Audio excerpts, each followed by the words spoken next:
Hello, my name is Emma. If you've noticed, a thing I do time and time on this channel is character design. I'd say artistically, it's my most developed assets out of all the artwork I do. Now, this is not to say that I'm perfect. I definitely have more room to grow and improve, but I feel like I'm at a place where my art isn't something I hate, which for a lot of artists is a feat in itself. I'm going to be explaining through this video as a tutorial, but that's not to say that everything I do is right or that my methods are the best way to go about things. I just want to give you the knowledge I've gained through my 20 years on this earth, and if you get inspired along the way, this video has served its purpose. I'm not really going to comment on what you shouldn't do in this video. I know a lot of tutorials will give you this is the right way and this is the wrong way. But in my opinion, you have to develop your own way of doing things to cater to yourself on your art journey.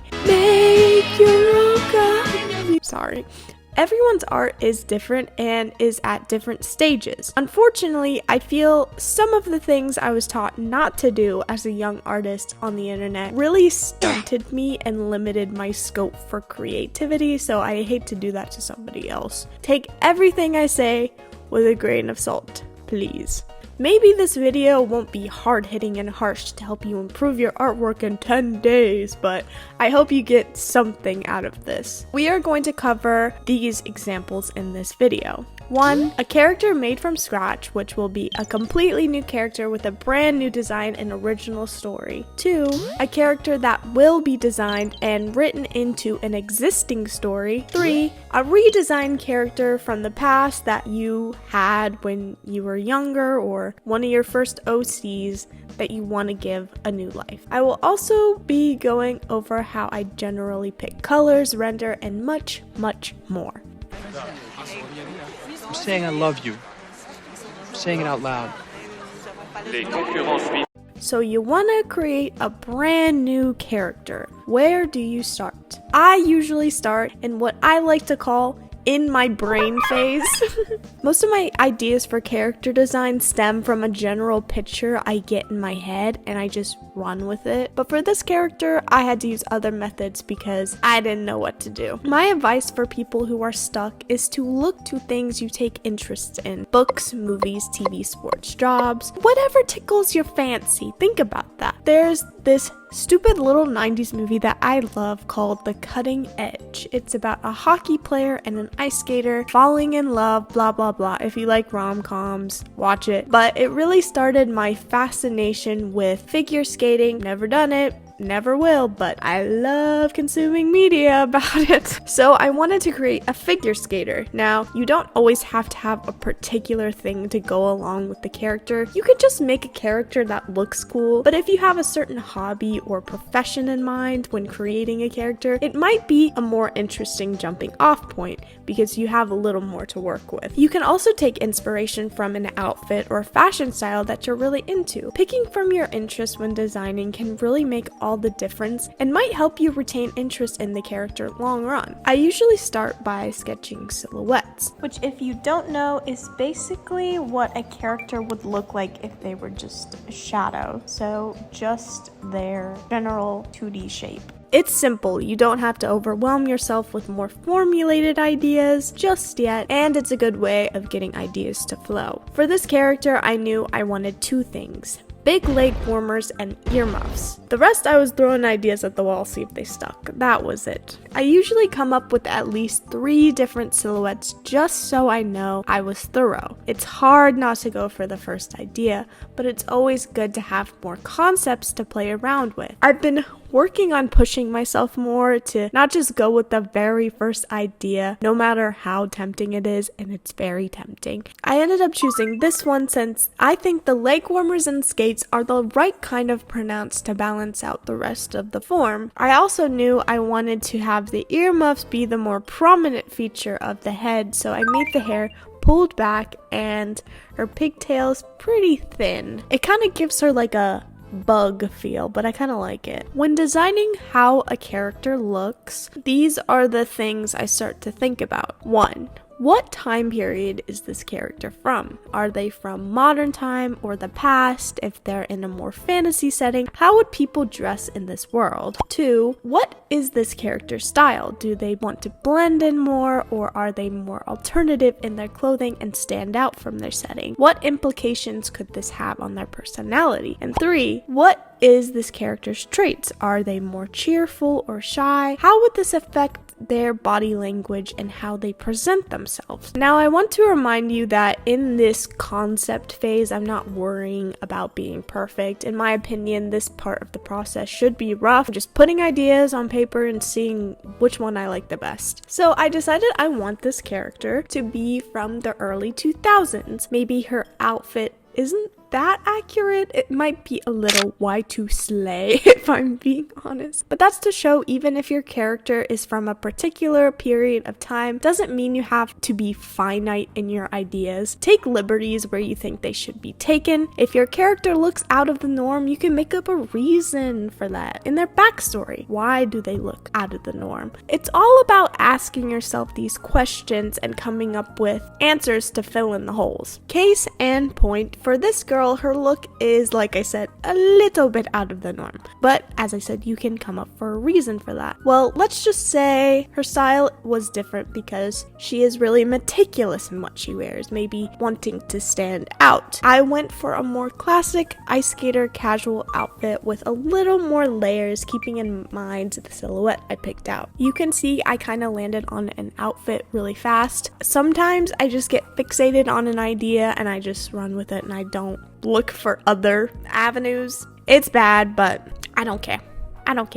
I do what I want. So when I landed on this outfit, I duplicated the sketch to make some different colorway ideas. I knew I wanted very cool tones for her color scheme, so I came up with some ideas for that. One of these colorways is a direct reference of this image off Pinterest. Then I later modified it a bit on the last. When choosing colors, I tried to keep it to a minimum of 4 to 5 colors, not including skin and hair. A good way to make sure color schemes are more cohesive is to try to use each color in the drawing more than once. You can see her leg warmers are a green and I used the same green on her gloves. Underneath of her sweater is white and I made the tights white. It helps bring it together. It makes every color feel like it has a little more purpose. I also like to check the values, as generally it's good to try and add more color variance and makes the character more visually clear. How do you do this and what do you look for? Well, what I do on Procreate is make a new layer, bucket it with black, set the layer to color in the little filter menu. This will make your entire drawing black and white. Now you can see the values in the drawing, the dark and the light. You can see what colors kind of blend together and which don't, and make little changes. This will emphasize certain areas of your drawing and it will leave your character looking more put together. You can also do this if you feel like something's looking wrong on your drawing and it might help you figure out what it is. Hooded eyes seem to suit her well, and at first I avoided bangs since I feel like a lot of my characters have them, but I made it more unique by making them longer, covering her eyebrows completely. This gave me the idea of making her bangs her eyebrows of sorts, so they emote with her. Kind of a fun concept to play around with. I don't know if it will completely work, but it's an idea. I'm more sure on her personality now. I know I want her to be more closed off and monotone. She's very quiet and doesn't really fit in with her peers, yet she's an amazing figure skater. In figure skating, there's a lot of different types, but I decided she's going to be a solo skater. When I come up with new storylines, I usually want a hook that gets me more excited for the story, like my time travel characters or my secret pop star story, which desperately needs to be reworked, but we're not going to talk about that right now. I didn't have one at this point, but you'll see later on how I figured that out. I think this character is also a little bit pretentious. She knows she's good and people are mean to her, but she is not very nice to people either. Oh, and somebody asked how I come up with names. I don't really. I'm bad at names most of the times. It's name generators, and for this character, I landed on Marta after looking up Russian names because I decided she might be Russian or part Russian. I just like the name. So if I'm making a character that I know I am going to use again in the future, I go ahead and make a blank layer of that character for future use. So I draw her with no clothing in case I need to design a new outfit for her in the future. When making a base reference, you don't need to make it polished. You can have it more sketchy. I just prefer to make it fully rendered so I know exactly how I want this character to look. For this phase, it's all a matter of putting the pieces together. What works from the original sketch, what doesn't, making small changes and getting her into a place I like. Now, I'm going to go lightly into rendering. This is not going to be that in-depth, but I'll tell you what I do. For skin, I generally go for 3 tones for shading. 1 blush tone, a cooler tone like it's a saturated purple in this case, and a reflected light tone. A good tip I have for selecting a blush color is taking a saturated red and the selected base skin tone, blend them together, color pick, and boom, blush. Now you can make this darker or lighter in value, but it's a good way to get started if you feel like no colors are working. I used to have that problem, believe me. Now I usually shade the body with a mix of blush tone and the cooler tone, using the base body color as the lightest value to emphasize highlight since I don't usually do highlights. To blend color, I usually use an airbrushing tool on the smudger and I'll lay down color first, then blend it out. I then go in with the reflected light tone of gray or blue to add to the darkest parts of the shading because, I don't know why, I just like how it looks. I know it's not correct at all. I'm aware of that, but it makes me happy and it makes it feel complete in my mind, so leave me alone. Now for hair. Hair depends on a lot of things. Not all hair you'll be able to shade in the way I'm about to show you, but if you want me to do a more in-depth hair tutorial or something, I definitely can. I'm not the best again, but I can share with you what I do. So I usually have the lower and the higher points of the hair darker. Things like the part and the top of the bangs, the bottom of the bangs, and the ends of the ponytails should be shaded. Then, when adding highlight, I add it to the places furthest away from the shading, if that makes sense. Also, use references.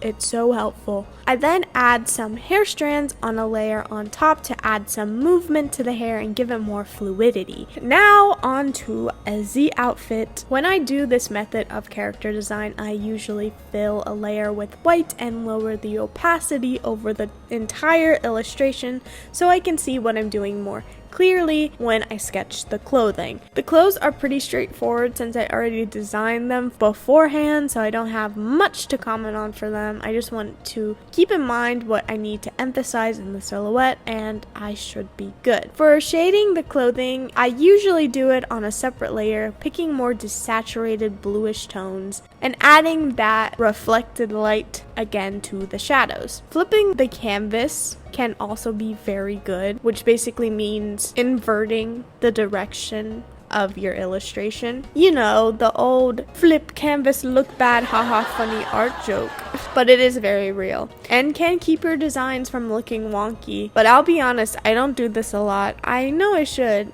but I don't know, it's just something in me that refuses to do it, but it always turns out okay. Might be better if I actually flip the canvas, but whatever. Now she's done, but I want to do a couple more things. Taking inspiration from the artist Brujo Celta on TikTok, you've probably seen this style if you have been on the internet and you're an artist. It's everywhere. His style is so nostalgic and perfectly simplified, but also detailed. I just love it. I wanted to take elements from this style to redraw Marta, further emphasizing the parts I want exaggerated to show that these tips and methods can also be used on a more exaggerated and simplistic art style, and show a clearer version of the silhouette. I think it's okay. I definitely need to work on this little style a little bit more. It's fine. Another way you can find your character or get to know your character is to draw them a lot. Again, I took inspo from Bruyo Celta to create this collaged illustration of Marta to see how she expresses herself and her body language. You can never draw your OC too much. Well, maybe you can, but who cares? Just have fun. Live life. Live, laugh, love, live, laugh. Drawing this illustration actually gave me an idea for the hook of the story. In the close-up of the flip phone, I wrote no signal, not thinking too much about it. Then it clicked in my mind. Stranded. Forced proximity time. Let's say Marta and someone else get locked in the building when a snowstorm hits. It's the weekend, so no one will be back for a while. Maybe these two characters don't like each other very much. It would be so good. And maybe, just maybe, there might be a little horror element in this mix. That put the bow on this character for me. Whew, dang, that was a lot. Okay, did you make it? Did you die? I'm sure we had some casualties, but thank you for sticking it out, soldier. Salute. Now we are going to move on to designing a character for an existing story. That die. Oh, no, nobody. No! So you made a character, right? You have a story planned out, or you just want them to have a companion or enemy. Where do you start? Now, most of this process will be very similar to Marta. It won't be as grueling to explain and go through this time. First, you have to decide what this character is going to be in relation to the other character or characters in the universe. For me, this man is going to be an antagonist or villain. I had a clear picture in my head for him, so I didn't mess around much in the planning phase for this one. For the silhouette, all I had in mind was I wanted him to have very big baggy shorts. That's it. If you couldn't tell, this character is going to be put into my time travel universe. If you want to know more about them, you can watch these two videos, but the gist is that Jane, Emmett, and Margot, who are all from different time periods, have to find a way to get back home after finding a weird book and getting transported back in time. The character I'm designing right now will be from Jane's time of 2006. I feel like all my stories lack an antagonist. I don't often think about making one. Usually the antagonist is the inner battles my characters face, honestly, which is fine, but it's time to switch it up. All I knew going into this was that I wanted a character that was a big nerd and was really creepy, incel kind of vibes. So I wanted to channel some of that energy for this character. He goes to the same college as Jane and is very obsessive over her, even though they've barely spoken 2 words to each other. Yikes. I took inspiration from some Riddler fan art I've seen for his looks. One particular artist I won't mention. If you know, you know. I feel like most of you won't know, and that's for good reason. When designing a character to go with other characters or a character, you want to keep in mind how you want them to look in relation. Do you want them to fit or not? How similar or different should they look compared to the others? You can also look for how you can add variety in skin or hair. I noticed though all different, they do share similar tones in hair color, so adding this character's red hair adds more variety. Now, I took the lineup of all the men in my story to compare. As you can see, they all share one color in abundance, this black color. Now, it was important to me that he also had this, but I subtly changed it slightly to make the darker color more of a dark brown. So you can see he could fit in with them at first glance, but after he reveals himself, it's clear that he's very, very different from these other characters. You don't have to do things like this, but it's kind of fun to think of little ways to make your other characters stand out. For choosing patterns of clothing, I always go as intricate as I can without wanting to die every time I draw them. So I took reference from patterns of early 2000s t-shirts and simplified them as much as possible. Now this character will have a very small part along with the other character I'll talk about soon, and probably won't come until the climax of the first story. It's honestly possible that this character just won't come to fruition. He might just get but it's fun to think about even if you're not going to use this character in the long run. Here he is. He doesn't look very scary, but he is. Adult braces MFR over here. I decided on the name Spencer on a complete whim. It just came to me. You know, that doesn't always happen for me, but I know this one was kind of short, but we must move on to the next character.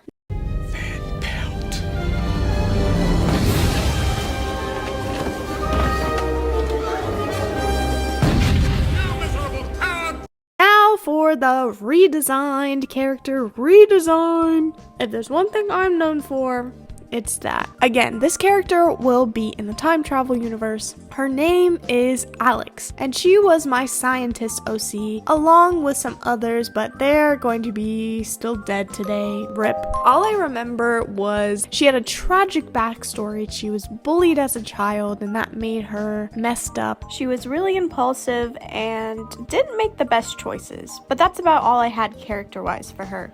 I actually had my first attempt at making a full-fledged comic with these characters. I did it on notebook paper.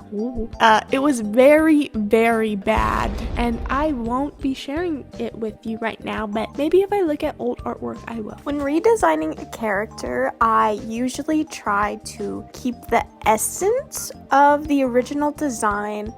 So usually I'll try to keep their looks about the same, but I'll redesign their occupation or personality. Some of the times their look will completely change, and I'll just keep little references to what they used to look like. For example, my OC Pepper was redesigned off of this character. Pepper originally was a clown, but in Pepper's new form, she is no longer a clown, but I still wanted to have her have a little interest in clowns, just to have a callback to what she once was. Okay, so I ran into a problem. Alex obviously has red hair, and Spencer, who I just made, has red hair. By my own set of rules that I made for myself, this is a big no-no unless they are related. Light bulb, light bulb. What if Alex is Spencer's very distant relative who looks extremely similar to him? Maybe she's like I don't know how many greats she would be, probably a lot of greats. Great grandma or something. She looks extremely similar to him, and they team up and cause havoc on the squad. I love that idea for a villain duo. I actually did a redesign of these characters a very long time ago in 2020, I believe, and they are fine. They're cute, I guess. I made them scientists in the jungle, and that was it. I didn't use them at all after that. It was set in the 1900s, I believe. That made the 1900s seem perfect for the new Alex. 1904 to be exact, same as Edward, another character in the story, which might play a part. We'll see. Now, women in the 1900s and around that time did not have much freedom. Even if unmarried, your life was very limited. For realism's sake, which there isn't a lot of realism in the story, but whatever, her being a widow seemed fitting. The only time a woman would have agency over their lives was if they were widowed, since they gained power over everything in the man's possession, including themselves. You can own things. You can own property. You can own your life. It was bad. Now Alex is a girl boss, and she is independent. So comparing her to the other girls in this story, she does not fit in at all. Her color scheme is very neutral and muted compared to them, which I think makes sense since she's a lot older and has been through a lot more than they have. She is a very skilled hunter, definitely has one of those offices with all the taxidermy animals. I don't think she is that off the rails and probably has a level head, but she can definitely become driven to the point where it's a little intimidating. She gets fixated on something and she just gotta see it out. Sorry if I'm not going into a lot of detail on how you can get ideas. Like I said before, the biggest thing you can do for story ideas is consume other medias or get ideas from your friends or family. It really helps. Oh, and a lot of research helps. Research.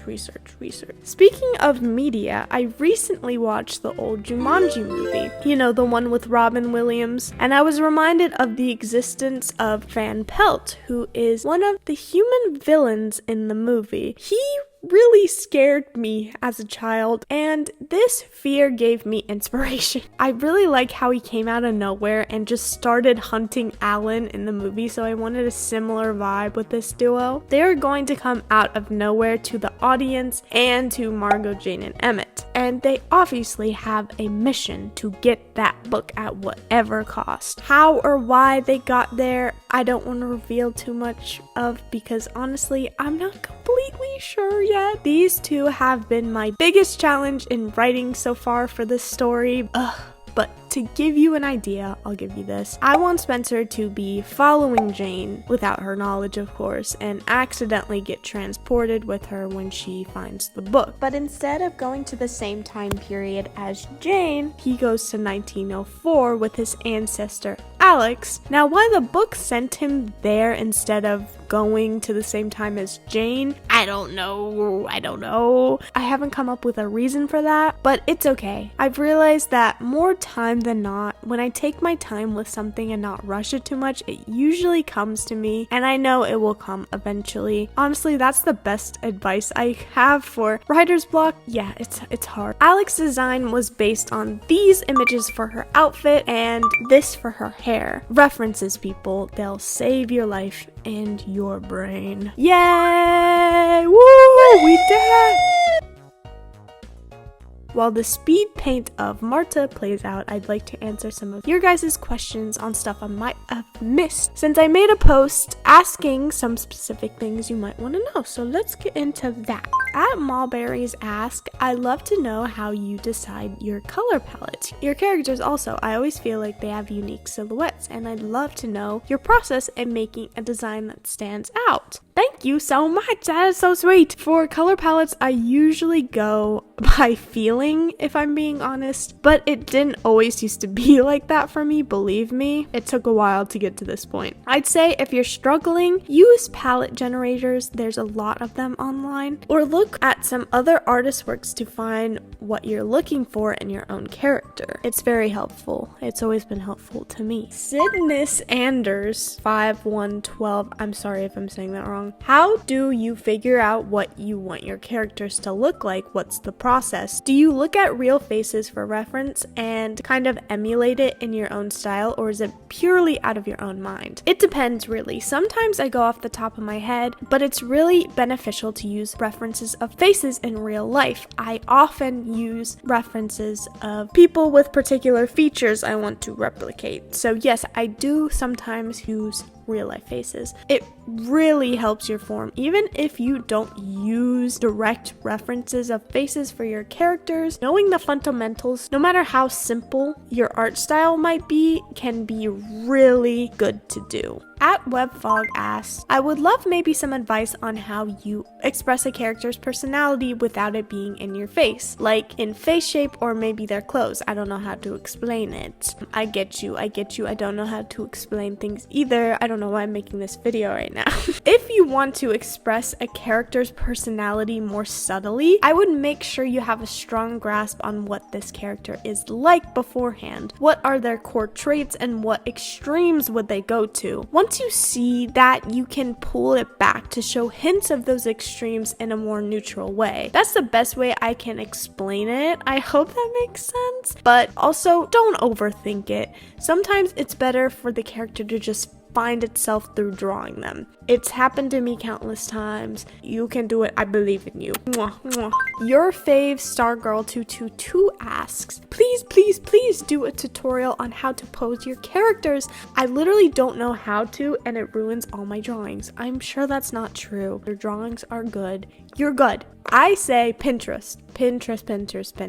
There are a lot of resources made specifically for artists on Pinterest for posing. A lot of the time, I don't know what to do either, but browsing Pinterest for a while usually helps me find a good reference. If you struggle with anatomy, quick studies of real pictures will do you wonders. I know it's not that fun. It's definitely not my favorite thing to do, but it will help you in the long run. Knowing the fundamentals is very important, like I said. Starlight Surprises Art asks, can you talk about shape language and exaggeration? I am going to tell you a secret. I rarely think about shape language, and if I'm honest, it kind of confuses me. Because these rules don't always apply to every character, in my opinion, and it puts them in a box a bit for me. It feels like it stunts me. And if it works for you, it works for you. But for me personally, I don't think about it too much. And usually just go with the flow to see how they look will affect their personality, if that makes sense. Now, exaggeration is important and it really helps with silhouettes, as I've said before, but shape language, I don't know. I just fudge it. Thank you so much for your comments. And just know, on that post, I've read all of them. I feel like I've covered most of the rest of the comments in this video. If you have any more questions or want any more tutorial things from me, let me know in the comments, please. Tell me which character was your favorite in this video. Please let me know what you think in the comments about this, if you have any thought, or if you created a character from this video. I feel like that's unlikely, and it's okay if you haven't. But if you were inspired by this video or anything, I'd love to see your guys' art. If you are an artist, it's really cool. Thank you so much for 30,000 subscribers. Believe it or not, this video was supposed to be for 20,000, but well, that's out of the window now. I guess it's a 30,000 Hey, it's a 30,000 subscriber special. I'm on time. Let's go. Thank you for watching. Like, subscribe, comment, share, please. And as always, peace.